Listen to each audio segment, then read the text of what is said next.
হয়ে গেছে সব দেশ, কেউ কার সঙ্গে ইউক্রেন, রাশিয়া, ইসরায়েল, ফিলিস্তিন, আবার ওর সাথে জড়িত হয়েছে তুরস্ক, সৌদি মাথা ভরছে, আবার ভারত চলছে, বাংলাদেশও চলছে, মানে এক ভিজিকিটি অবস্থা চলছে।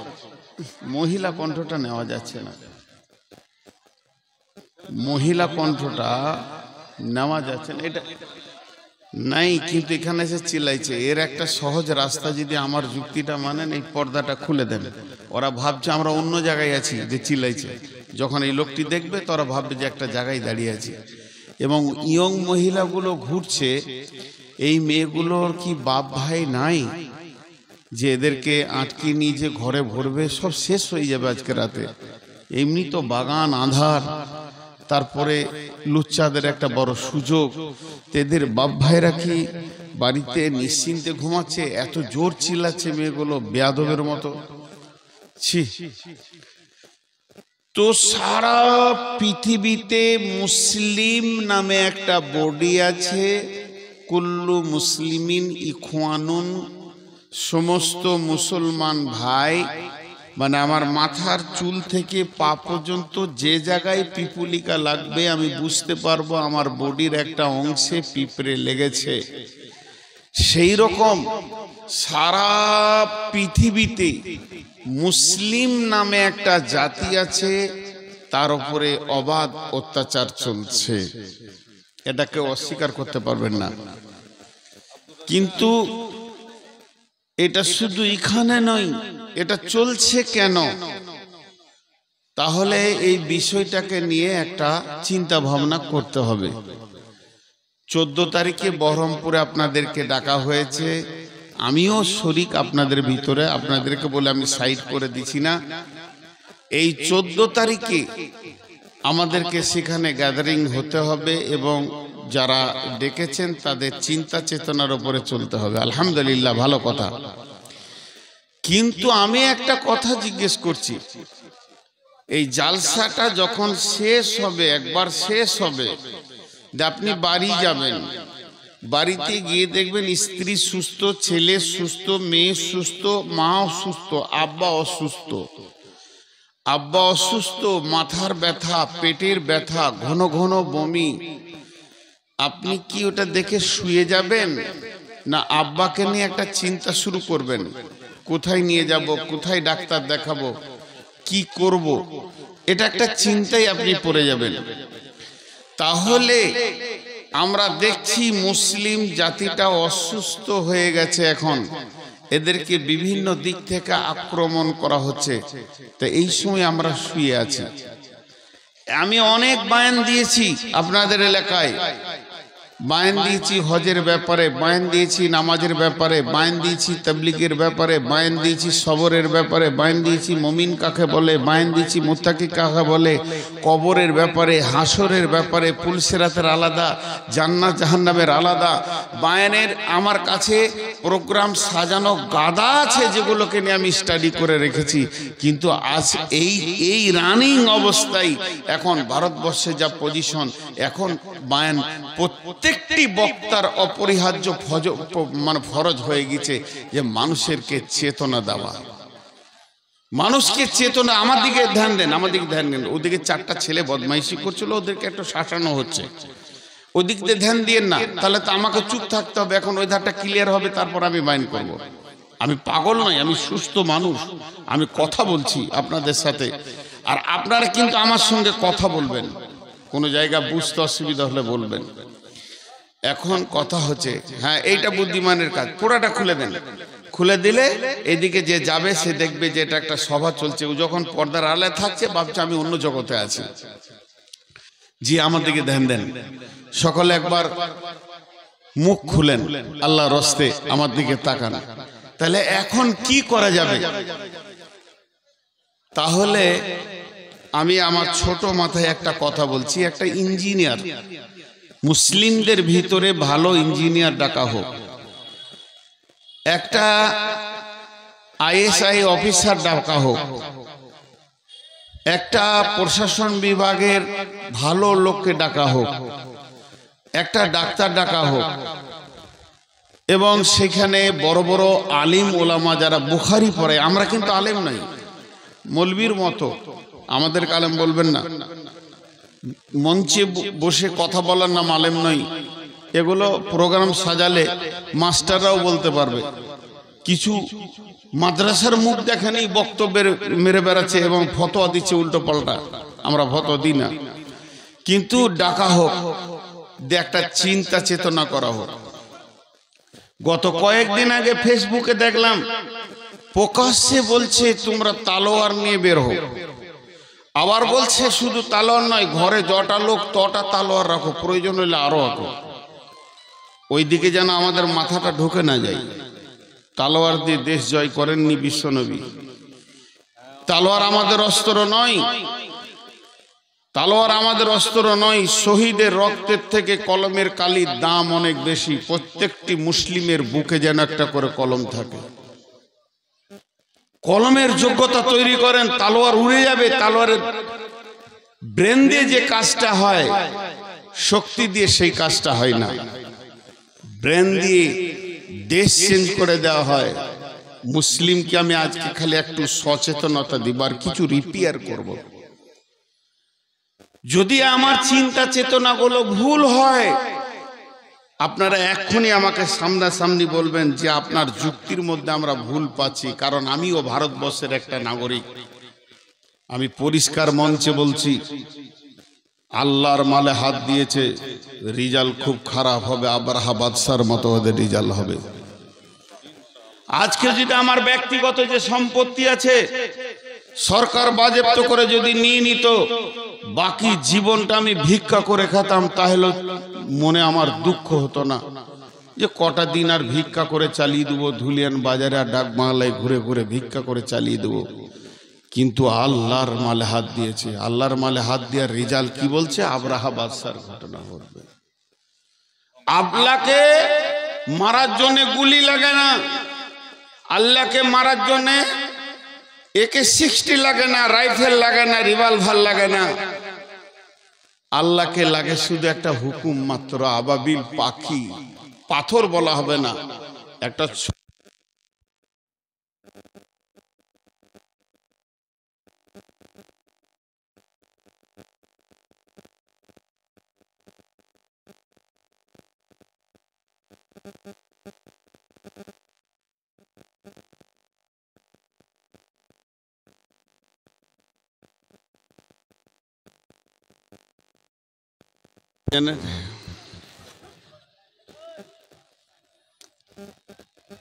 লাইনটা একবার গেল, এই ধারে আনন্দের একটা ছাপ পাওয়া গেল, আর এই দিক থেকে সিটি বাজাচ্ছে।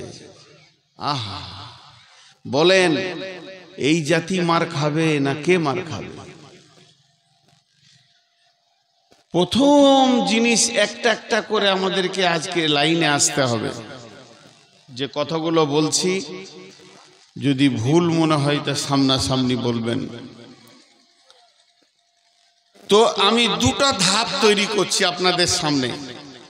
একটা ধাপ তাজকিয়ায়ে নাফস, নিজের দিকে আঙুল দি, কারোর দিকে নয়। আর একটা ধাপ হলো শক্তি, মুসলমানের আসল শক্তি কি। এই দুটি কথা নিয়ে আজকে কথা বলবো। প্রথম নিজের দিকে হাত দিই। আপনার একটা ডাম্পারে 63 টন পাথর আছে, যাবে বহরমপুর কৃষ্ণনগর যাবে। 63 টন পাথর আছে, কম ওজন নয়। সেরকম ইঞ্জিন আছে, নিউ ডাম্পার, শুধু 4টা চাকা বলছি, 16 চাকা হয়, 18 চাকা হয়।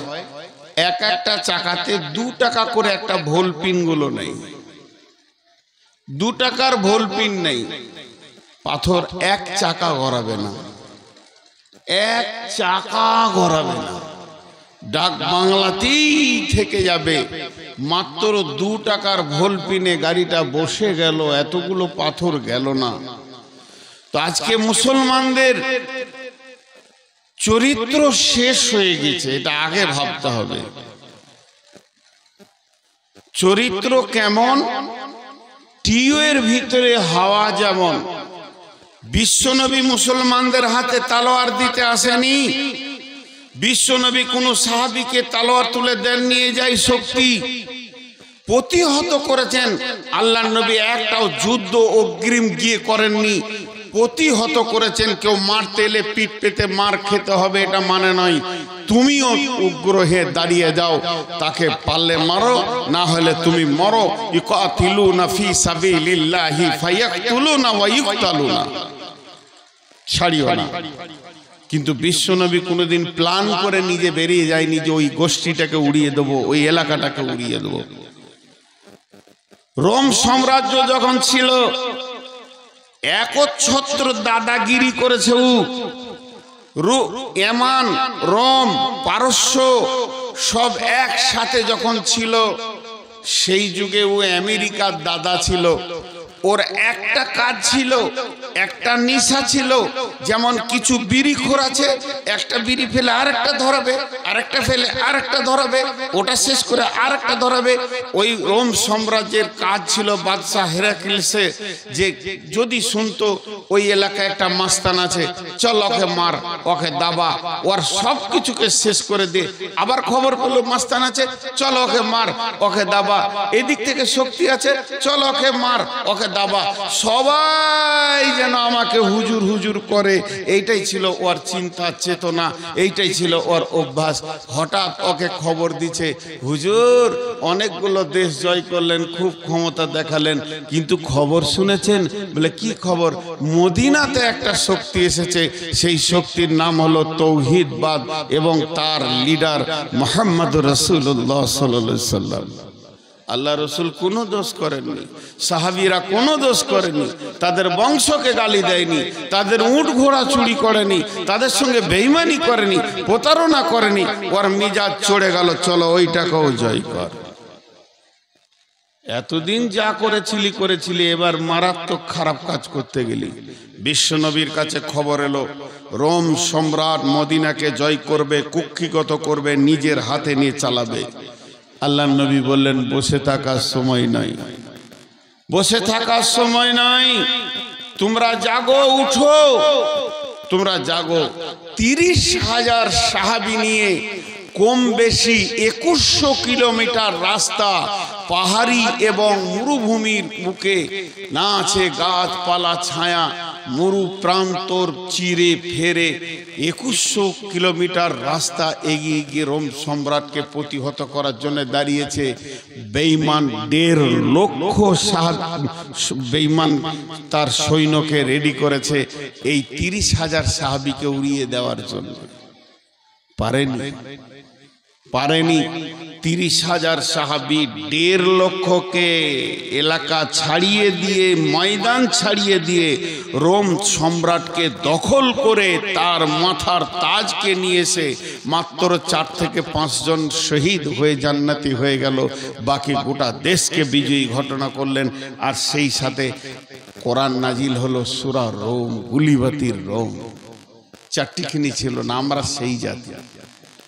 ধর্মের পথে শহীদ যারা, আমরা সেই সে জাতি। ধর্মের পথে শহীদ যারা, আমরা সেই সে জাতি, আমরা সেই সে জাতি।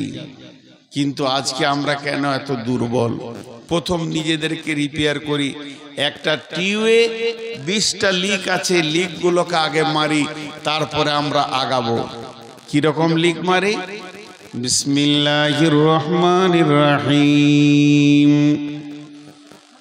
قل إن كان آباؤكم وأبناؤكم وإخوانكم وأسيرتكم وأموال اقترفتموها وتجارة تخشون كسادها ومساكن ترضونها أحب إليكم من الله ورسوله وجهاد في سبيله فتربصوا حتى يأتي الله بأمره والله لا يهدي القوم الفاسقين ভাইরা আমার, বন্ধুরা আমার, আমি যেটাকে নিয়ে জিহাদের ময়দানে নামব, সেটা যদি বাঁশের লাঠি না হয়ে কাগজের লাঠি হয়, তাহলে মারতে গেলে ঠিক মতো বসবে না। আমরা যারা আমাদের মালকে, আল্লাহর মালকে বেঈমানেরা লুট করেছে, তারা ডাকাতি করেছে, আমাদের ভিতর থেকে কেড়ে নিয়েছে, তারা বুঝে নিয়েছে মুসলিম নামে শক্তিটা কমজোর হয়ে গেছে। আল্লাহর নবী বলে গেছেন, তারাকতু ফীকুম আমরাইনি লান তাজিল্লু মা তামাসসাকতুম বি।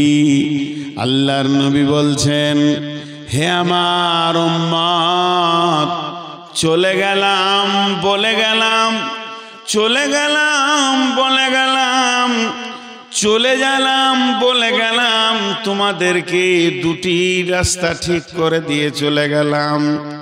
রেলটা ধুলিয়ান থেকে হাওড়া যাবে, শিয়ালদা যাবে, ইঞ্জিনিয়ার দুইটি রেলের পাতি দিয়েছে, সমান করে গোটা রাস্তাটা ক্লিয়ার করেছে, আর বলে গেল এই পাতিতে চলবি, হাওড়া পৌঁছিয়ে যাবি, তোর সামনে কেউ আসবে না, আসলে কাটা যাবে, পড়ে যাবে, কেস কাচারি হবে না, তোকে এমন করে বানালাম।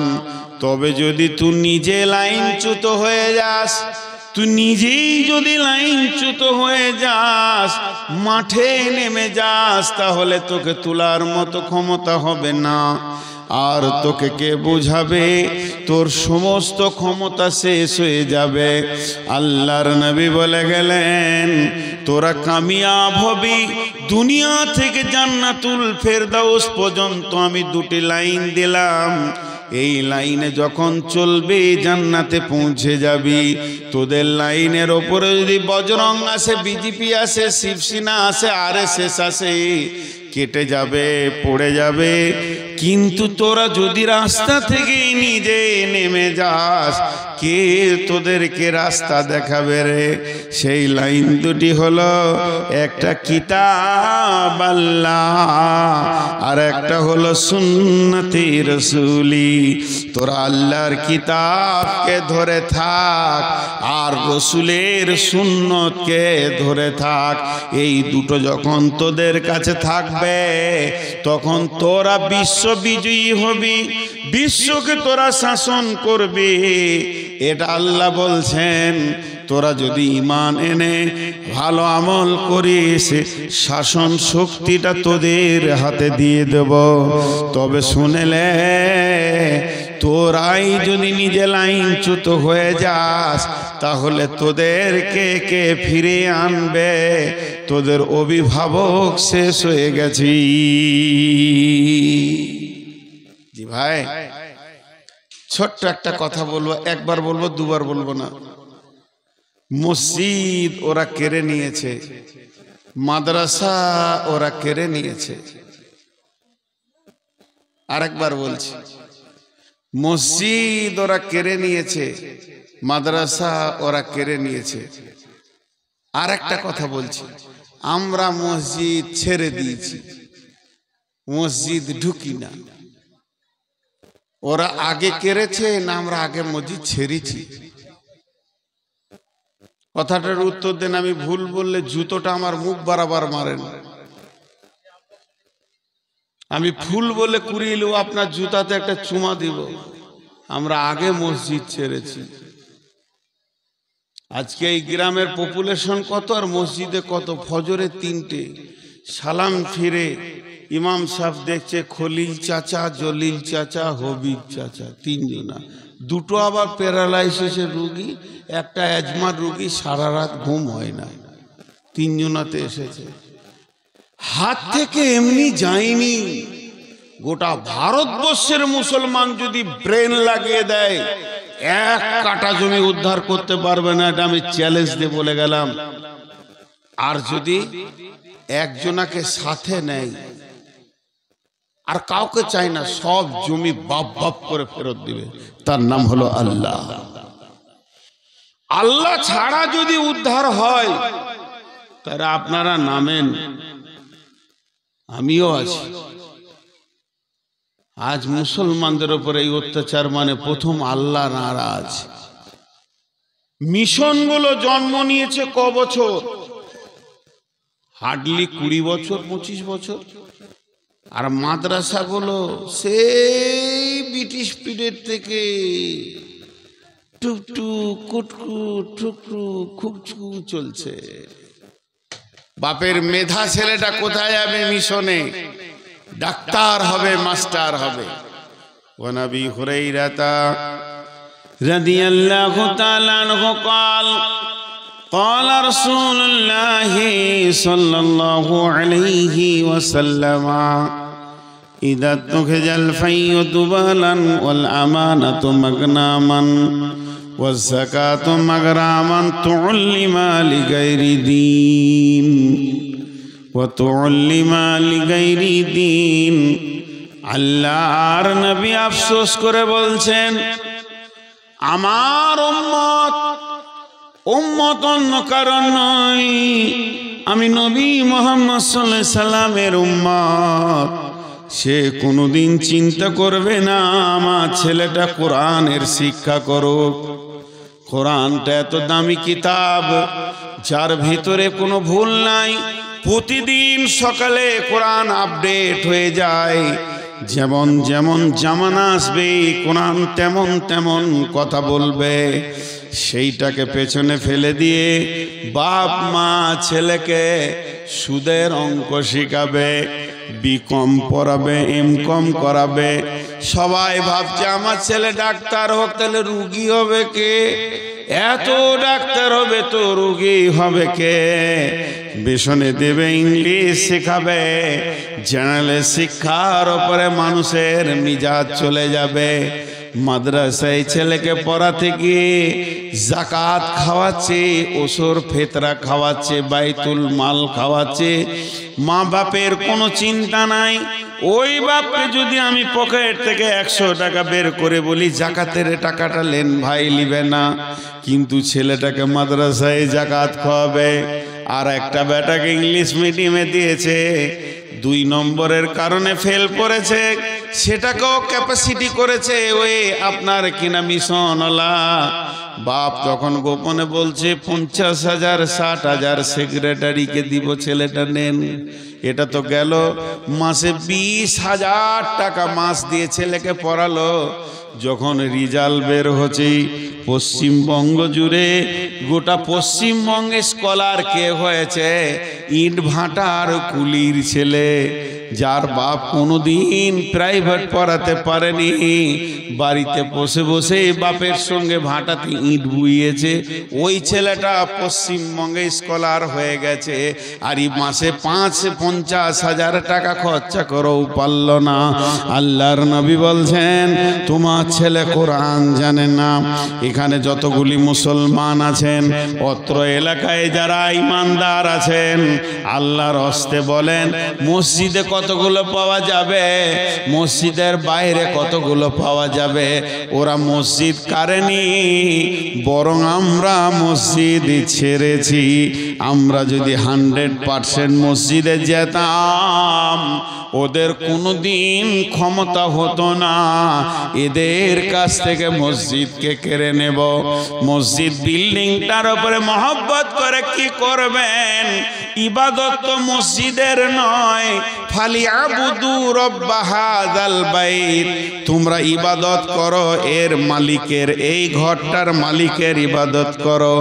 ঘরটা তো ইবাদতের জায়গা, কিন্তু মসজিদকে মহব্বত করলে আরশের নিচে ছায়া পাবেন বটে। তবু ওই ঘরের মালিকের ইবাদত করে। আজকে যদি বলি নতুন মসজিদ বানাবো, এই গ্রামের লোক কোটি টাকা ঢেলে দিবে, যে নামাজ পড়ে না সে দিবে, যে জুয়ারি সে দিবে, মাতাল রড দেবে, আর সুদারু সিমেন্ট দেবে, মসজিদ পাকা হয়ে যাবে, মাল মরজাক হয়ে যাবে। কিন্তু মসজিদটা যে জন্য বানানো হলো, এই জন্য মসজিদে কাউকে পাওয়া যাবে না। বিশ্বনবী বলছেন, আমার উম্মতকে যখন দুটি রোগে ধরবে, তখন আমার উম্মত এত দুর্বল হয়ে যাবে, যারা দুর্বল তাদেরা এদের ওপরে ছড়ি ঘোরাবি। সেই রোগটার নাম ওহান। মা ওহান ইয়া রাসূলুল্লাহ। ওহান কাকে বলে? হুব্বুদ দুনিয়া কারাহিয়াতিল মত, পৃথিবীর মহব্বতে পাগল হয়ে ঘুরবে মানুষ। আল্লাহ বলছেন, চলো কাগজ কলম নাও, অঙ্ক করো। কুলিন কানা বাউকুম, তোমরা তোমাদের বাপকে, ওয়াবনাউকুম, তোমাদের সন্তানকে, ওয়াইখওয়ানুকুম, তোমাদের ভাইকে, ওয়াজওয়াজুকুম, তোমরা তোমাদের বিবিকে, ওয়াসিরাতুকুম, বন্ধু বান্ধবকে, ও আমওয়ালুন ইকতারাফতুমুহা, সঞ্চিত মালকে, ওয়াতিজারাতুন তাখসাউনা কাসাদাহা, ব্যবসা বাণিজ্য চাকরি বাকরিকে, ওয়া মাসাকিন তারজাউনাহা, আর যে অট্টালিকাটা বানিয়েছো সেই ঘরকে। এই 8টা জিনিসের মহব্বতে, এই 8টা জিনিসের প্রেমে, এই 8টা জিনিস কিনে পাগল হয়ে তোমাদের দিন রাত গুজারে যাবে। সকাল থেকে সন্ধ্যা, সন্ধ্যা থেকে সকাল, এই 8টা কাজ কিনে তোমরা ব্যস্ত থাকবে। তোমাদের মাথা থেকে 3 জন উড়ে যাবে, সফটওয়্যার থেকে 3 জন থাকবে না। আহাব্বা ইলাইকুম মিনাল্লাহি, আল্লাহর মহব্বত, ওয়া রাসূলিহি, রসুলের মহব্বত, ওয়া জিহাদিন ফি সাবিলিহি, আল্লাহর রাস্তায় নিজের জানটাকে দিয়ে দিতে হবে, তার মহব্বত। এইগুলি যখন তোমাদের মাথা থেকে চলে যাবে, আল্লাহ নিজে বলছেন, ফাতারাব্বাসু ফাতারাব্বাসু হাত্তা ইয়াতিয়াল্লাহ বিআমরিহি ওয়াল্লাহু লা ইয়াহদিল কওমাল ফাসিকিন। অপেক্ষা করো, এমন সময় আল্লাহর হুকুম না আসছে। যখন আল্লাহর হুকুম এসে যাবে, তোমরা হাজার চেষ্টা করলেও তোমাদের মতো বেঈমানকে আল্লাহ হেদায়েতের রাস্তা দেবে না। আমাদের মতো বেঈমানকে আল্লাহ হেদায়েতের রাস্তা দেবে না। আপনার বিয়ে বাড়ি চলছে, আমাকে দাওয়াত করেছেন, কেননা আমি আপনাদের মসজিদের ইমাম। আর একজন ওনাকে দাওয়াত করেছেন, কেননা উনি মাদ্রাসার হেড মাওলানা। তাহলে উনি হলেন আপনার রসুলের তরফের কুটুম, আমি হলাম আল্লাহর তরফে কুটুম। বিয়ে বাড়িতে যেসব কীর্তি চলছে, আমরা দাঁড়িয়ে থাকতে পারলাম না, পালিয়ে গেলাম, খেলাম না গান বাজনা সিডি আর কিছু মেয়েদের অবাধ মিলাবাসা, পর্দা নাই, মাথায় কাপড় নাই, ঢুকছে বেরুচ্ছে। উনিও মাথা নামো করে সুসুর করে মাদ্রাসা গিয়ে 2টি মুড়ি খেয়ে নিলেন। আমিও টুকটুক করে বললাম, ভাই যাচ্ছি, এখানে ইমান থাকবে না, মসজিদে গিয়ে 2টি মুড়ি খেয়ে নিলাম। বলেন আপনার বিয়ে বাড়িতে কত কুটুম এসছে? আপনার শ্বশুর তরফের কুটুম এসছে, আপনার বেটির বিয়ে দিয়েছেন, বিয়ের তরফের কুটুম এসছে, বেটার বিয়ে দিয়েছেন, বেটার তরফে কুটুম এসছে, আপনার শ্বশুর শালার তরফে কুটুম এসছে, আপনার বিবির তরফে ভাইরা এসেছে। সবাই শান্তিতে আনন্দ করে পেট ভরে খেলো, অনুষ্ঠান শেষ করে গেল। মাত্র 2 জন খেতে পেল না, মসজিদে যে মুড়ি খেলো। পরিবেশটা এমন ছিল, এরা থাকতে পেল না। বলেন আমরা 2 জন যে ঘুরে এলাম, আল্লাহ রাজি হবে, সন্তুষ্ট হবে? আল্লাহ আপনাকে ডেকে বলবে, হবিবুর তোর বিয়েতে তোর শালার বংশ সব খেলো, তোর বিবির বংশ, তোর বেটির কুটুম, তোর বেটার কুটুম, তোর 14 গোষ্ঠী বন্ধু বান্ধব কিনা আনন্দ করলি। একবার খেয়াল করে দেখেছিস আমার মেহমানটা পালিয়ে এসেছে? আমি আল্লাহ ওখানে জায়গা পাইনি, আমার রসুল ওখানে জায়গা পাইনি।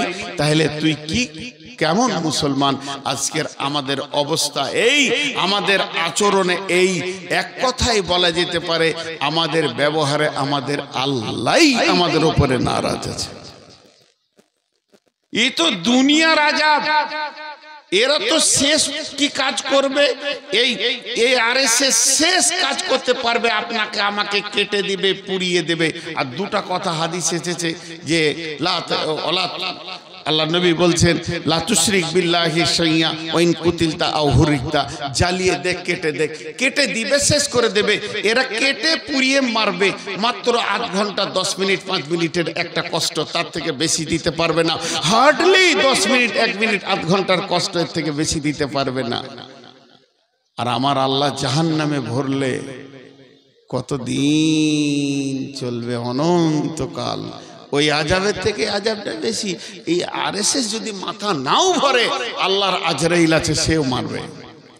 আল্লাহর আজরাইল আছে, মারবেই। এবার বলেন আল্লাহ